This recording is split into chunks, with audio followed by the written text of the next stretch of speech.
Chapter 1 का, तो chapter 1 का ये दहन के लिए आवश्यक शर्तें 10th क्लास का भारतीय वन मैथ है, भारतीय वन फिजिक्स केमिस्ट्री का जो है बुक है। तो दहन के लिए आवश्यक शर्तें, दहन के लिए आवश्यक शर्तें, तो दहनशील पदार्थ की उपस्थिति।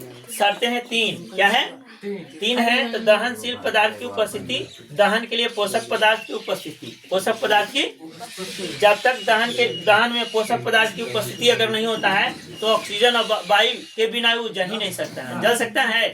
नहीं जलेगा। ज्वलन ताप है क्या? तो ज्वलन ताप, जिस ताप पर कोई वस्तु जलना प्रारंभ करता है, जलना प्रारंभ करता है उसे ज्वलन ताप कहते हैं। ज्वलन ताप, जैसे एलपीजी, क्या एलपीजी, तो एलपीजी का फुल फॉर्म क्या होता है?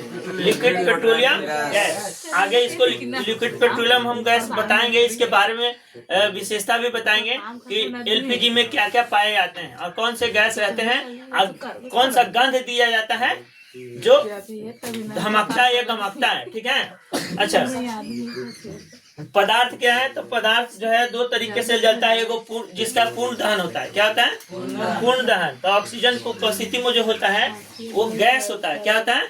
गैस, बिल्कुल बराबर मात्रा में वो जलता है, समझ गए ना? तो उसे पूर्ण दहन कहते हैं। बराबर मात्रा में जो जलता है उसको पूर्ण दहन। तो पूर्ण दहन में क्या करता है? तो सबसे ऊपर होता है नीला, जो जलता है भाग ना, ऊपर वाले भाग को नीला भाग कहा जाता है। अच्छा, जो उसका ताप अधिक होता है, जब नीला भाग होता है तो उसका ताप अधिक होता है और उसका प्रकाश कम देता है, प्रकाश कम देता है। अब होता है ऑक्सीजन की अपर्याप्त उपस्थिति। अपर्याप्त, जैसे पुआल को, गोईठा को, लकड़ी को जलाते हैं तो बराबर ताप नहीं देगा, बराबर नहीं जलेगा, इसलिए अपूर्ण दहन है। क्या है? अपूर्ण दहन। तो अपूर्ण दहन में क्या हो जाएगा कि ऊपरे वाला भाग जो होता है पीला होता है, क्या होता है?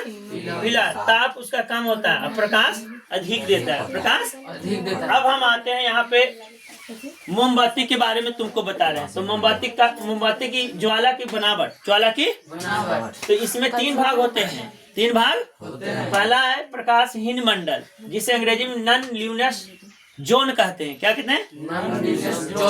दूसरा है प्रकाश मंडल, प्रकाशमान मंडल, तो इसको कहते हैं ल्यूमिनस जोन। क्या कहते हैं? Luminous zone, ZONE। और इसको केंद्रीय मंडल तीसरा है, तो सेंट्रल जोन। क्या? सेंट्रल जोन केंद्रीय मंडल को, इसकी विशेषता हमने लिखा है। केंद्रीय मंडल का पहला विशेषता क्या है कि पहली जो केंद्रीय मंडल जो होता है, ये देख रहे हो बीच वाले भाग, वो नीला भाग होता है। क्या होता है? नीला भाग। जो जलता है ना, नीला होता है और उसका दहन जो है पूर्ण नहीं होता है, ऑक्सीजन नहीं होता है और उसमें इसे अदहन कहते हैं। क्या कहते हैं? अदहन क्षेत्र कहते हैं। अदहन ऐसे कह दिए शॉर्ट में। ऐसे इसमें ताप कम होता है, ताप। अब हम चलते प्रकाशमान मंडल। प्रकाश, तो इसमें होता है मोमबत्ती पिघलता है, मोमबत्ती इसका दहन नहीं होता है, इसका दहन नहीं, जलता कम है। कार्बन के सूक्ष्म कण होते हैं इसमें, कार्बन के सूक्ष्म कण होते हैं। जिस कार्बन के मतलब काला जो होता है भाग, उसको कार्बन बोलते हैं, जो अधिक काला हो जाता है, होता है ना। ज्वाला अधिक होते हैं, क्या होते हैं? ज्वाला अधिक। इसका प्रकाश जो है पीला होता है, क्या देता है? पीला प्रकाश देता है। आगे चलते हैं प्रकाशहीन मंडल। क्या?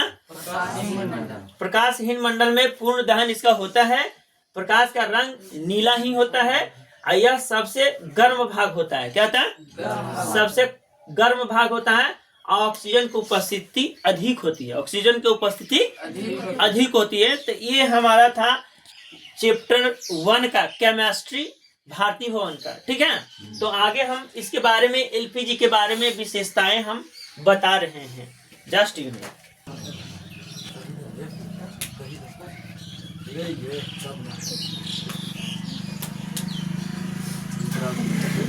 लिक्विड पेट्रोलियम, क्या?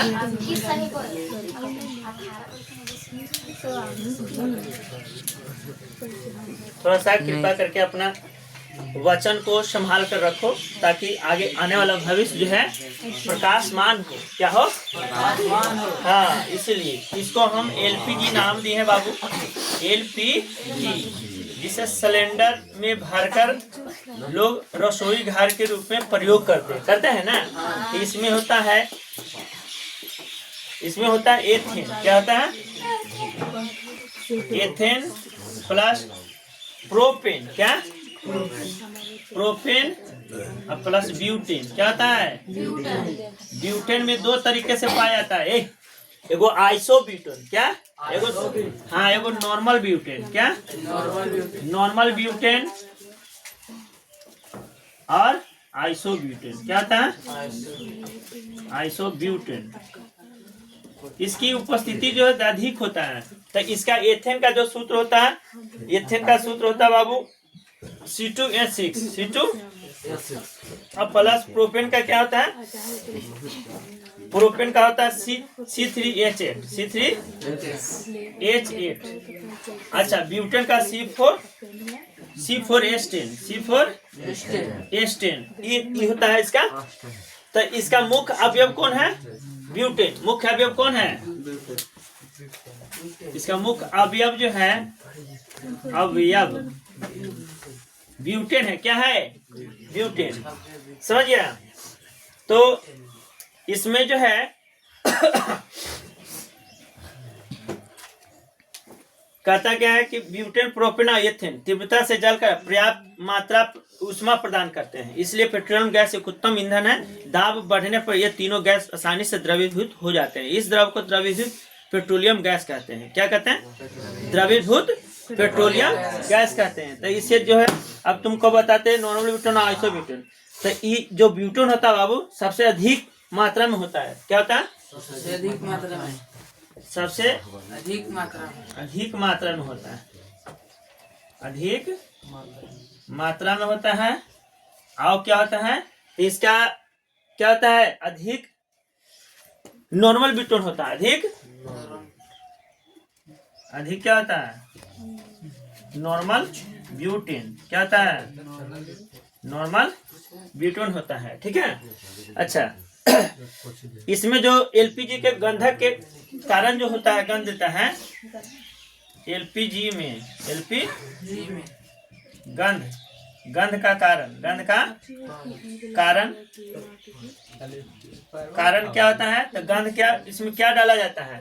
तो इसमें इथाइल मरकैप्टन डाला जाता है गंध के लिए। क्या चीज के लिए? इथाइल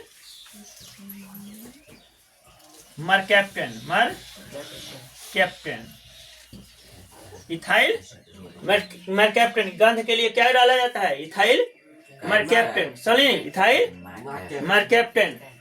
तो एलपीजी में, एलपीजी से सिलेंडर होता है, उसमें क्या होता है? एथेन, प्रोपेन और ब्यूटेन। एथेन, प्रोपेन और ब्यूटेन। इसमें नॉर्मल ब्यूटेन और आइसोब्यूटेन का मात्रा अधिक होती है, मात्रा अधिक होती है। और इसमें नॉर्मल ब्यूटेन आइसोब्यूटेन से अधिक नॉर्मल ब्यूटेन होता है। ये मुख्य अवयव है ब्यूटेन। क्या है? मुख्य अवयव है जो तुमको ब्यूटेन के रूप में पाया जाता है सिलेंडर में। क्या? सिलेंडर। तो ये चैप्टर आज समाप्त हम कर दिए, और केमिस्ट्री का अंतिम जो था पूर्ण दहन, अपूर्ण दहन और ये एलपीजी, आज इस चैप्टर को समापन कर दिए। और आगे नेक्स्ट जो क्वेश्चन है उस क्वेश्चन के हल करेंगे और हल करके आगे बढ़ेंगे।